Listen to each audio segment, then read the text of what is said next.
si on part un peu sur la technologie elle-même, ça veut dire quoi? Je vous explique un peu la technologie pour que voilà, vous ayez une compréhension claire de la technologie. Ça veut dire quoi? Imaginez que moi je suis ici, voilà, je veux faire une transaction, je veux t'envoyer quelque chose à travers la blockchain. J'ai des bitcoins, je vais t'envoyer. Qu'est-ce qui se passe? Lorsque tu m'envoies ton adresse et je mets la valeur des cryptos que je veux et j'essaie de t'envoyer, qu'est-ce qui va se passer? Alors, ça veut dire que moi, mon ordinateur est considéré comme un nœud. Alors, mon ordinateur, il va essayer d'envoyer l'information là, c'est-à-dire la crypto-monnaie là, à tous les nœuds voisins. Tous les nœuds qui sont là, il va les envoyer l'information. Voici, et voilà, quelqu'un qui veut faire une transaction sur la blockchain. Allez, vérifiez, voici, cette transaction là est valide. Alors, chacun va commencer à,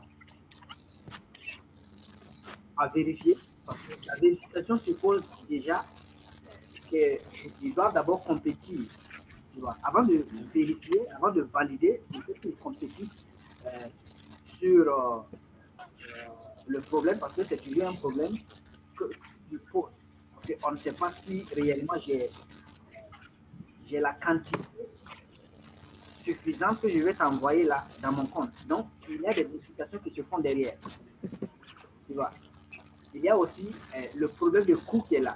Comment nous allons faire pour envoyer cette somme-là à la vraie adresse? Derrière. Et tous ces nœuds, voilà, tous les nœuds voisins, ils vont se mettre en compétition pour chercher exactement la solution. Et disons que, voilà, ce que vous voyez rouge là, c'est le nœud où on a trouvé la solution.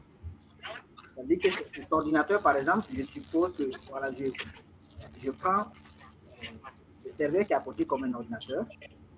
Voilà, supposons que c'est lui qui a trouvé la solution. Est-ce que vous voyez mon écran? Oui, bien, bien. Ok. Donc, oui. Si vous voyez mon écran, vous allez voir un nœud rouge. Donc, on suppose que c'est là-bas. La solution a été trouvée, par exemple. Qu'est-ce qui va se passer? Si il trouve la solution là-bas, il va partager cette solution-là à tous ses voisins qui sont à côté.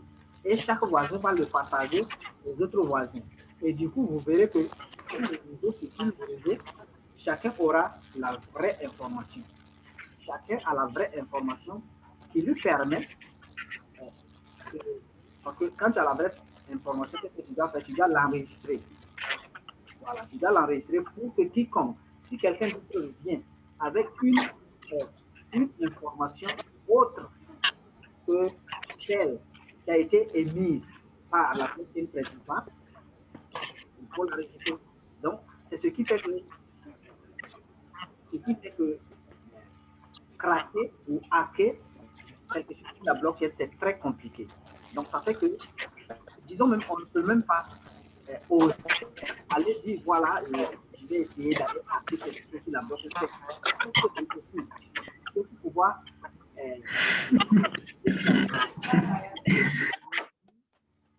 de corrompre. Oui, c'est une genre de corrompre, être à mesure de corrompre plus de 51% de machines connectées ensemble, ce qui est quasiment impossible.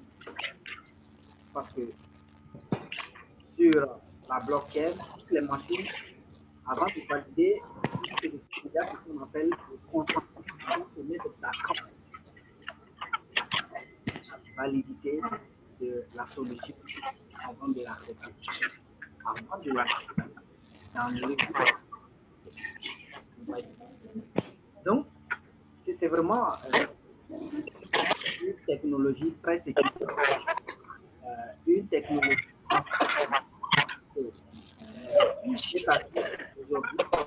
Après, je vais vous envoyer le lien sur laquelle, si vous vous avez une adresse Bitcoin, vous allez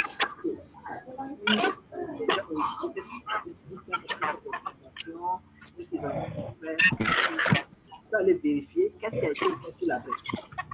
À qui appartient l'adresse. Bitcoin, tu peux aller sur la blockchain de miner sur la blockchain. Mais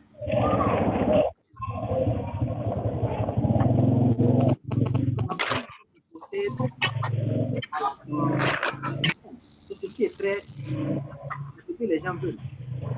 Moi, je suis là en train de travailler, je fais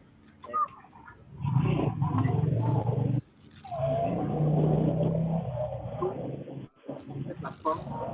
Est-ce que je vais vouloir que quelqu'un d'autre fasse ce que j'ai sur moi? Généralement, on n'aime pas ça. Donc, chacun veut être un peu discret, un peu voilà, discret avec ses fonds. Et c'est ce que la blockchain nous permet de faire. C'est vraiment génial. C'est génial. Ça, c'est un peu la technologie, je vous explique parce que c'est partout dans le monde, que ce soit en Asie, que ce soit en Afrique, que ce soit aux États-Unis, que ce soit en Europe. La technologie est partout dans le monde.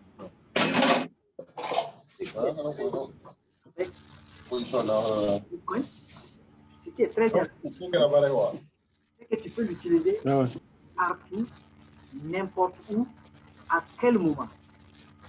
Tu peux l'utiliser à quel moment. Tu peux te lever très tard dans la nuit, 0 heure, voilà. Quelqu'un a un problème et te parle, bon, est-ce que tu peux m'envoyer des bitcoins, je vais régler un problème, ça, tu te connectes en une seconde, tu lui fais le virement. Mais si c'est dans une banque, il faut attendre les jours ou les heures ouvrables. Mais le bitcoin ne connaît pas ça. Il ne connaît pas ça. C'est toi qui contrôles tes fonds et c'est toi qui, voilà, qui sait combien tu as, tu peux vraiment contrôler tes fonds à tes rythmes. Donc, c'est très important parce que beaucoup de nos frères africains ne connaissent toujours pas ces opportunités qui existent où ils peuvent investir peut-être juste un peu et s'en sortir demain. Peut-être il y a des gens avoir 1 million de francs CFA, 2 millions de francs CFA, ou bien 10 millions de francs CFA, c'est vraiment des années de travail. Voilà, il faut peut-être passer 10 ans ou bien 5 ans d'économie pour avoir 5 millions, de 10 millions. Mais si vous êtes malin, vous investissez ce que vous n'avez pas peur de perdre dans de bons projets, vous n'allez jamais le regretter. Investissez, surtout les crypto-monnaies d'avenir que les gens vous disent acheter, c'est des crypto-monnaies, il faut acheter. Quand vous achetez, il ne faut pas, voilà, chaque jour, tu ne peux pas regarder est-ce que la valeur a augmenté. Chaque jour, le gars là, il est là. Non, ce n'est pas comme ça. Quand on achète des crypto-monnaies, c'est pour garder à long terme.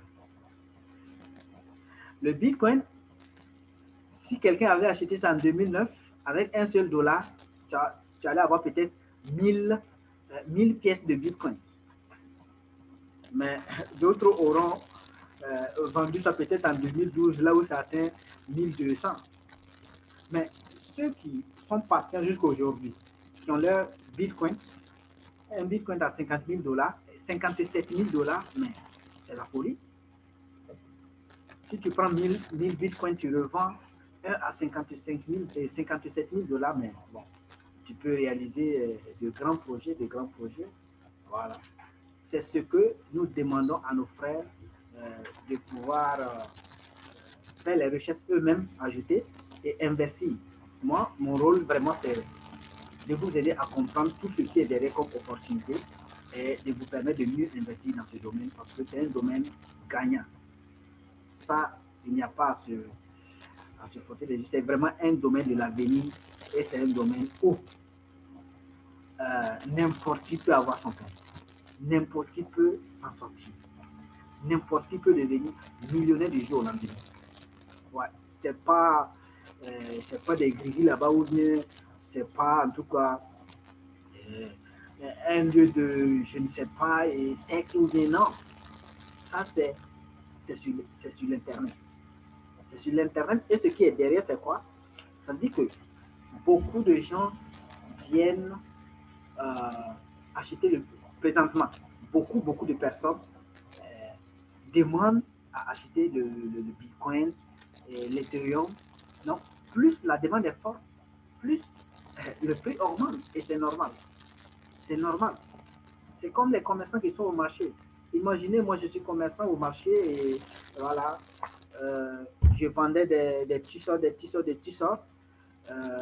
La demande était, disons, peut-être un peu faible hier. Aujourd'hui, il se trouve que dans tout le marché, c'est fini. Il reste, moi, mes t-shirts. Mais je vais augmenter le prix. C'est ce que les commerçants font. Il sait qu'il est la seule personne qui détient ça. Et comme la demande est forte aussi, vous venez vous demandez beaucoup, vous demandez beaucoup. Si c'était à 5 000, il vous dit que c'est 6 000 ou bien c'est 7 000. Mais vous serez obligé d'acheter parce que vous avez besoin. Vous en avez besoin. Et c'est comme ça sur le marché des bourses, sur le marché de crypto-monnaies. Investir dans les crypto-monnaies, c'est vraiment un chemin à explorer, à bien explorer. Voilà. Ok, ça c'était la technologie. Bon, ça c'est pour les informaticiens qui s'intéressent beaucoup à peut-être la programmation sur la blockchain. Vous pouvez aussi jeter un coup d'œil. Voilà, ça c'est la programmation. Ça veut dire quand tu prends le Bitcoin, il a été développé avec le protocole SHA-256 que vous voyez. Ça c'est le protocole qui a été utilisé pour implémenter le Bitcoin, la crypto-monnaie Bitcoin. Donc, chaque crypto-monnaie que vous voyez, il y a un algorithme qui est derrière. Un algorithme qui est derrière, qui est utilisé pour l'implémenter. Et c'est très capital. Je connais tout ça. Alors, maintenant, je vais peut-être aller un peu, puisque ça c'est la technologie, et je vais aller sur certains exchanges, voilà, comme Binance, vous montrer un peu comment vous pouvez vous en procurer si vous voulez acheter des bitcoins ou des Ethereum ou n'importe quel type de crypto-monnaie qui utilise sur la plateforme, vous pouvez le faire sans souci. Je vais aller là-bas. Je sais qu'il y a des gens qui n'ont pas le temps de tout suivre, mais bon, c'est pas grave. Ceux qui ont le temps, ils apprendront. Ceux qui n'ont pas le temps aussi, c'est ça. Alors, on repart maintenant sur Binance. Sur Binance. Ok. Ici, sur Binance.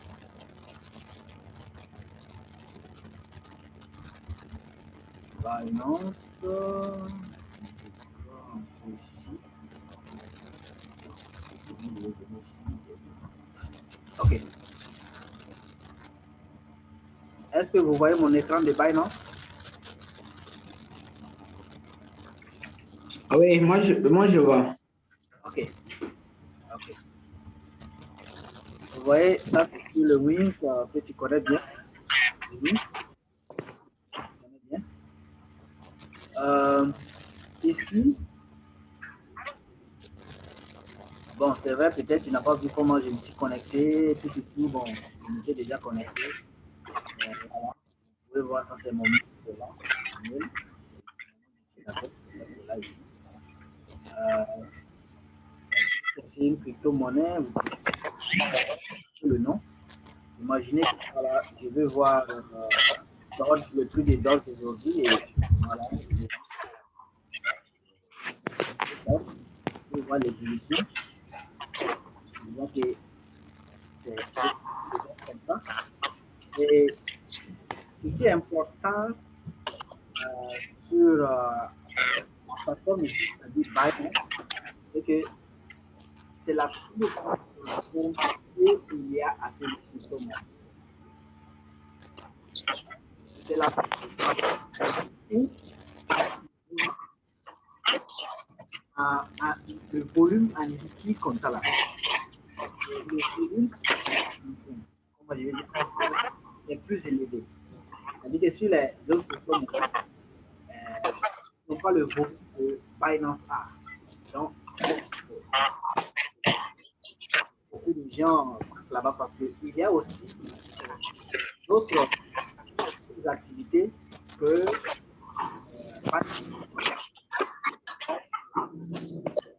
il y a une activité également, bon, le trading, comme vous voyez, vous le savez, tu peux faire le holding absolument comme tu veux. Le stacking, c'est très important. Le stacking, ça veut dire que tu peux avoir des tu as des récompenses. Tu as des récompenses parce que plus tu sors la sécurité de la plateforme. Donc, les récompenses et ils ont l'argent, mais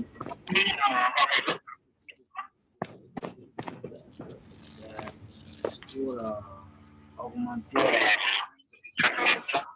Donc, c'est très important. Très important. Il y a aussi beaucoup de exchanges comme Kraken que vous connaissez, Coinbase également. Vous connaissez Coinbase. Voilà,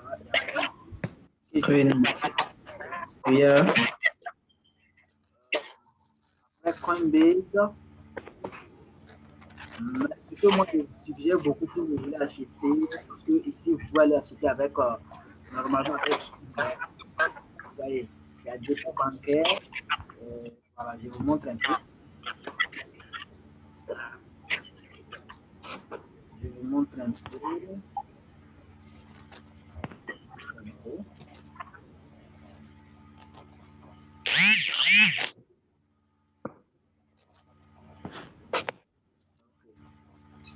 Voilà. Donc, pour acheter des cryptos, vous venez dépôt bancaire, carte de crédit. Donc, une carte de crédit, vous pouvez venir dans ce là à partir de ce sommeil, vous pouvez acheter une carte de crédit. Pour créer un compte. Pour pouvoir le faire, il faut d'abord créer un compte. Et quand vous créez vos comptes, ce que vous faites, c'est ce qu'on appelle l'authentification à deux facteurs. C'est-à-dire qu'il faut bien sécuriser votre compte. Parce que on parle de l'authentification à deux facteurs, c'est une sorte d'authentification qui, lorsque tu l'actives, pour transférer des fonds à quelqu'un, vous allez recevoir un message, votre numéro de téléphone, et vous devrez confirmer que c'est vous. Ou bien, sinon vous recevez même des codes que vous devrez aller copier et revenir sur la plateforme pour confirmer que vraiment les informations, c'est-à-dire votre mail vous appartient, c'est vous qui avez le code de votre mail et votre téléphone, le numéro de téléphone également, c'est vous qui avez le code de votre téléphone. Donc, ça veut dire que pour que quelqu'un puisse vous hacker, il faut qu'il y ait à la fois l'adresse, votre adresse mail, le mot de passe de votre adresse mail, votre téléphone, où il y a le numéro bien sûr, et votre code que vous avez utilisé lors de l'enregistrement. Donc, il y a beaucoup de facteurs qui font que personne, disons, c'est très compliqué que quelqu'un puisse avoir toutes ces informations-là. Aller prendre votre portable, aller connaître votre mot de passe Gmail, aller connaître votre code que vous avez utilisé. C'est très compliqué. Donc, c'est ce qu'on appelle l'authentification à double facteur. Vous pouvez aussi utiliser Google Authenticator ou d'autres outils qui existent pour le faire. Donc ici, moi, je suis là pour vraiment vous aider à comprendre et à mettre surtout la sécurité qui va avec, afin de bien protéger vos crypto-monnaies et de bien les utiliser.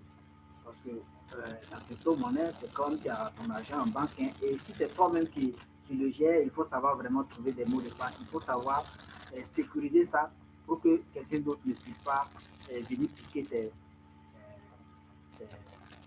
disons, tes fonds, quoi. Voilà, tes fonds. Donc, en gros, c'est à peu près ça sur cette plateforme. C'est ce que je voulais vous faire comprendre, que quand vous créez un compte, prenez le temps de le sécuriser. Parce que c'est comme si vous partez en banque. C'est comme si vous partez en banque pour créer le compte là-bas. Vous voyez, ils vont vous donner peut-être une carte bancaire. Si vous avez demandé une carte bancaire, ils vont vous demander une carte bancaire avec un code à l'appui. Mais cette carte-là, vous ne devrez pas aller donner la carte et puis le mot de passe à quelqu'un. Sinon, il pourra aller retirer votre argent. C'est exactement ici. C'est exactement la même chose. Donc, si vous ne protégez pas bien votre compte et que quelqu'un tombe sur vos mots de passe facilement, il peut vider votre compte. C'est ce qui n'est pas intéressant. Donc, la chose que je vous demande ici, la chose que je vous demande, c'est d'avoir un mot de passe fort. Pas seulement un mot de passe fort, mais aussi activer, mais surtout activer l'authentification à double facteur. Si vous l'activez, si vous l'activez, n'oubliez pas le mot de passe. Il faut conserver le mot de passe dans un coin sûr où vous ne pouvez pas l'oublier. Parce que si vous l'oubliez, il n'y a personne qui peut vous aider à récupérer vos fonds. C'est fini. Si vous oubliez votre mot de passe, c'est fini. C'est comme si vous avez oublié votre argent. Ça sera pour toujours et à jamais. Donc, prenez vraiment le temps de bien sécuriser votre compte, mais aussi de bien mémoriser ou bien de bien sécuriser à un coin sûr le mot de passe que vous allez utiliser pour voilà, vous connecter. C'est très important. Si vous n'avez pas ça, vous perdez vos fonds. C'est ça aussi la blockchain. La blockchain, il n'y a personne à qui vous pouvez contacter pour dire, bon, moi j'ai créé un compte sur telle plateforme de blockchain et je ne retrouve plus mon mot de passe. Si c'est sur la blockchain principale comme ça, vous ne pouvez plus retrouver votre mot de passe. Parce que personne d'autre n'est là. Vous êtes la seule personne à détenir ça. Vous voyez? Raison pour laquelle c'est anonyme. Donc vous êtes la seule personne à détenir votre mot de passe et vous ne devrez pas l'oublier. C'est très très capital, c'est très important. Il faut s'utiliser. Et voilà, dans un contexte qui va vous permettre vraiment de faire de grandes choses au niveau de la crypto-monnaie. Voilà. Ok. Ceux qui aiment les crypto-monnaies, qui aiment un peu regarder l'évolution, je sais que beaucoup de gens connaissent déjà CoinMarket Cap. Voilà. CoinMarket Cap, c'est un lieu où on liste assez de crypto-monnaies. Donc, tout le monde peut aller regarder les prix. Mais une chose ici, c'est de savoir que souvent, l'acquisition des crypto-monnaies, des nouvelles crypto-monnaies n'est pas aisée. C'est peu compliqué pour les acquérir. Donc, vous devez comprendre qu'il y a certains peut-être frères, vos camarades qui sont là, qui vous aident à les avoir. Il faut les féliciter parce que c'est du bon boulot qu'ils sont en train de faire. Moi, je les encourage à continuer dans ce boulot parce que plus ils font ça, beaucoup de gens comprendront l'intérêt de la crypto-monnaie, pourquoi voilà, la crypto-monnaie a été mise en place. Ce n'est pas de l'arnaque. Non, c'est officiel, tu peux aller le faire toi-même. Mais si tu ne maîtrises pas, tu vas perdre. Tu vas perdre parce que tu ne vas pas aller dans le bon coin. C'est surtout ça. C'est surtout ça. Donc, il y a des gens qui ne savent pas, peut-être qu'ils sont allés tomber sur de mauvais sites ils ont perdu assez d'argent, ils sont allés tomber sur des... Donc pour eux, c'est la frustration, c'est de l'arnaque, c'est de... Non, arrêtez, la crypto-monnaie, ce n'est pas de l'arnaque. Voilà. Donc, c'était ce que j'ai un peu à vous dire par rapport à la crypto-monnaie. Mais je reviendrai spécialement sur la sécurité de la crypto-monnaie. Comment sécuriser son portefeuille. Ça sera de façon pratique pour vous montrer un peu voilà, comment activer l'authentification à double facteur. Voilà, comment l'activer pour ceux qui ne savent pas. Comment aussi mémoriser ou garder, sauvegarder son mot de passe parce qu'il faut que vous ayez des points sur où vous pouvez le faire. Si tu l'oublies, tu perds tes fonds immédiatement. Ça, il n'y a pas de demi-mesure. Ceux qui savent bien, qui suivent bien l'actualité, il y a un Américain là, c'est un Européen, je ne me rappelle plus bien, mais on lui a donné environ, c'est 1000 ou bien c'est 100 bitcoins. Non, c'est 1000 bitcoins. Il avait participé à une chose au départ là, et on lui a donné assez de bitcoins. Maintenant, il a oublié le mot de passe. Il a oublié le mot de passe. Parce qu'il avait stocké ça sur un disque. Voilà. Sur les bitcoins aussi, il faut savoir qu'il y a plusieurs modes de stockage. Vous pouvez les stocker dans des wallets en ligne, comme vous pouvez télécharger, c'est-à-dire toute la blockchain autour du Bitcoin, par exemple, l'installer sur votre machine et sécuriser vos fonds en local sur votre machine. Comme vous pouvez aussi utiliser des clés USB ou des disques sur lesquels vous avez la possibilité aussi de sauvegarder vos bitcoins. Donc, il y a plusieurs modes de conservation de nos bitcoins. Plusieurs modes. Donc, comme le gars est voilà, comme ça, il a ses bitcoins, mais il ne connaît plus le mot de passe. Pourtant, sur le disque, plus de 10 à partir de 10 tentatives, le disque va se détruire à jamais et il ne pourra plus les récupérer. Apparemment, il a déjà fait 8 essais, il lui reste 2 essais. Il a fait 8 tentatives, il n'a pas trouvé, il lui reste 2. S'il fait les 2 et qu'il ne trouve pas le mot de passe, ça veut dire qu'il a fini comme ça. Non? Il a déposé ça. Il a fait comme vraiment, comme s'il avait oublié, quoi, parce que ça ne sert plus, quoi. Mais ils sont en train d'étudier s'il y a des technologies qui peuvent l'aider.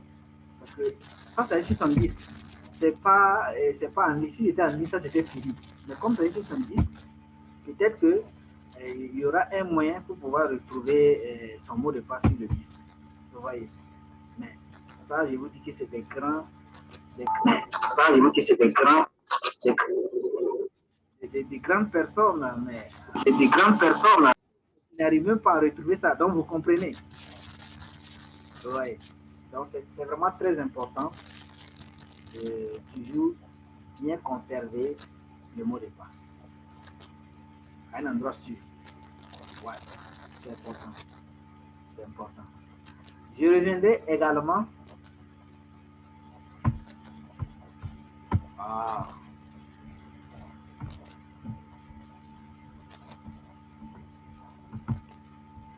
Sur le holding.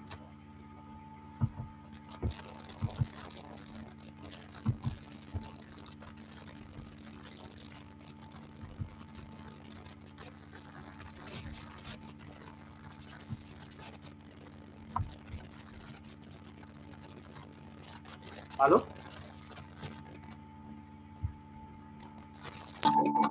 Oui. Tu m'entends? Oui, je vous le sais bien. Ok. On va continuer un peu, Ok. On va continuer un peu. Oui. Je disais que je vais aussi revenir sur le holding. Voilà. Que tu puisses mieux voir comment tu peux aller acheter tes cryptos, peut-être peut-être Binance, crypto, Syntex sur Catex sur voilà, Kraken, ou voilà. En tout cas, sur les plateformes de confiance qui existent. Comme ça pourra t'aider à le faire rapidement. Je vais revenir sur ça, ne t'inquiète pas, je vais préparer quelque chose par rapport à ça, comme ça pourra aller vite. Aujourd'hui, c'était vraiment pour montrer aux gens l'intérêt, l'engouement qui est autour de cette crypto-monnaie, autour de cette blockchain. Ce qui m'intéresse d'abord, c'est de vous montrer, de vous présenter la technologie qui est derrière. Parce que pour aller loin dans une chose, il faut comprendre ça à la base. Il faut comprendre ça à la base.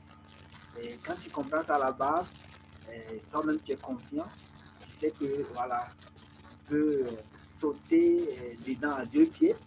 Voilà. Mais quand tu ne comprends pas, souvent, tu es là, un pied dehors, un pied dedans. Un pied dehors, un pied dedans. Là, ça veut dire que tu n'as pas entièrement confiance en soi pour pouvoir te lancer là-dedans. Vous voyez. Donc, ce que je voulais montrer ici d'abord, c'est la blockchain, l'intérêt de la blockchain, et voilà, autour de cette crypto-monnaie, voilà. Vous voyez.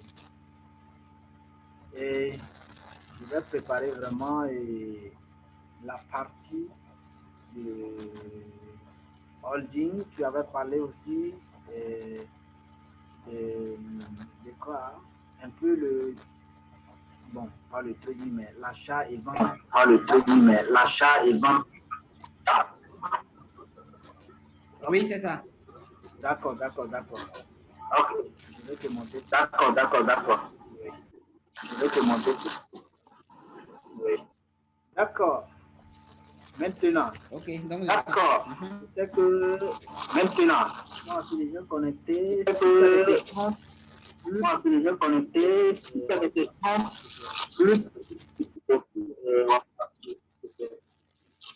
je n'ai pas bien reçu. Et est-ce que tu as des questions vraiment spécifiques que tu veux? Et est-ce que tu as des questions vraiment spécifiques que tu veux? Oui, voilà, j'ai une question concernant. Vous me recevez bien? Très bien. Oui. Allô? Oui, je te reçois. Oui. Aussi, vous me recevez? Oui.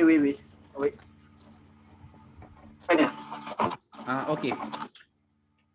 Donc, je voudrais savoir quel est le critère principal pour reconnaître une bonne crypto-monnaie qui a, au fait, un avenir radieux comme ça? Les critères. Les critères pour reconnaître une bonne crypto-monnaie. D'accord. D'abord, D'abord, il faut voir le volume. Le volume, par jour. Le volume, par 4 heures, tu diras là. par jour. Même si c'est important. 4 heures, tu diras là. En plus de ça, c'est important ou la non? communauté qui est derrière. En plus de ça, Personne qui utilise cette crypto-monnaie. C'est très important. Combien de personnes utilisent cette crypto-monnaie? C'est très important.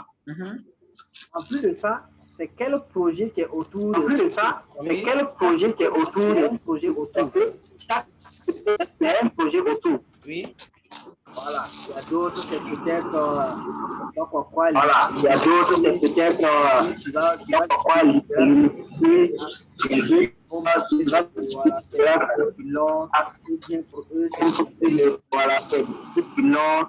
non, Pour eux, c'est tout. il y a un projet qui est derrière. Non, chaque crypto-monnaie, il y a un projet qui est derrière. Tu vois. Ok, donc, ok. Tu vois. Quoi sur le projet qui est derrière, la communauté et la communauté et les caractéristiques. Donc, si ces caractéristiques sont claires, il faut voir l'évolution de il y a des crypto-monnaies qui sont créées depuis 2015, mais quand tu vois leur évolution, disons, morte quoi. C'est-à-dire qu'au départ, même la valeur était très élevée. En fait, la valeur baisse. Jusqu'à présent, ça baisse. Donc, il ne faut pas aller m'hasarder à acheter ces gens de crypto-monnaie. Il ne faut pas aller m'hasarder à acheter ces gens de crypto-monnaie. Voilà, un pile. Voilà, un pile. C'est comme ça qu'il faut d'abord faire autour de chaque crypto-monnaie avant de Mais bon, vous voyez, c'est bien là, monnaie qui naît. Rapidement, ça prend de la valeur. Il y a des gens, tu peux acheter aussi. Tu peux acheter aussi.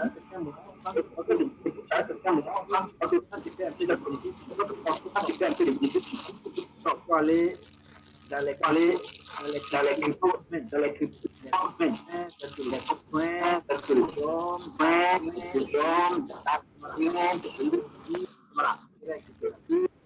donc, tu pars, tu sors là-bas, tu as fait des guerres là-bas, tu sors là-bas pour aller dans les crypto-monnaies de référence. Ça, ok. Donc, tu pars, tu sors là-bas, tu as fait des guerres là-bas, tu sors là-bas pour aller dans. Tu comprends un peu? Alors, tu comprends un peu? Oui, je vois un peu. Mais en fait, des fois, le réseau là, ça baisse trop. Donc, c'est pas ce que j'arrive à capter. Bon, je crois que j'enregistre. Oui, notre connexion est trop faible en fait. Bon, ouais, la plupart du temps, parce que le réseau n'est pas faible. Donc, quand je parle, tu ne m'entends pas bien, c'est ça? Quand je parle, tu ne m'entends pas bien, c'est ça? J'attends, mais bon, à un certain moment, il y a des trucs là. Il y a des. Ça baisse en fait. Les gens, je reçois un peu mal. Ça fait. Bon, un bruit bizarre en fait. Ah bon? Pourtant, normalement, il ne devrait pas avoir de. Non, en fait, souvent on dit que la connexion n'est pas stable. Ouais, ça peut être la connexion qui n'est pas stable. Oui, c'est pas votre connexion, c'est celui ici. D'accord.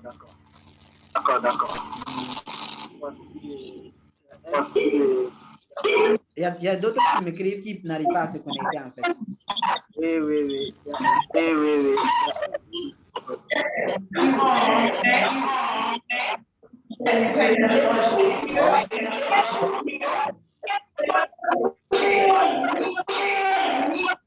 Mais le groupe,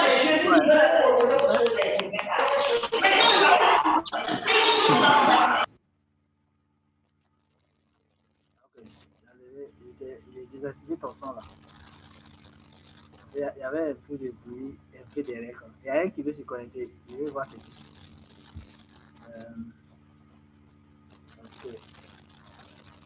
Bon, je comprends que c'est pas simple parce que les gens, souvent, ils n'ont pas de bonne connexion au pays et pour pouvoir suivre quelque chose pendant 2 heures ou 1h30, c'est compliqué pour certains parce qu'ils n'ont pas de bonne connexion. Ça, c'est normal. C'est normal. Compréhensible.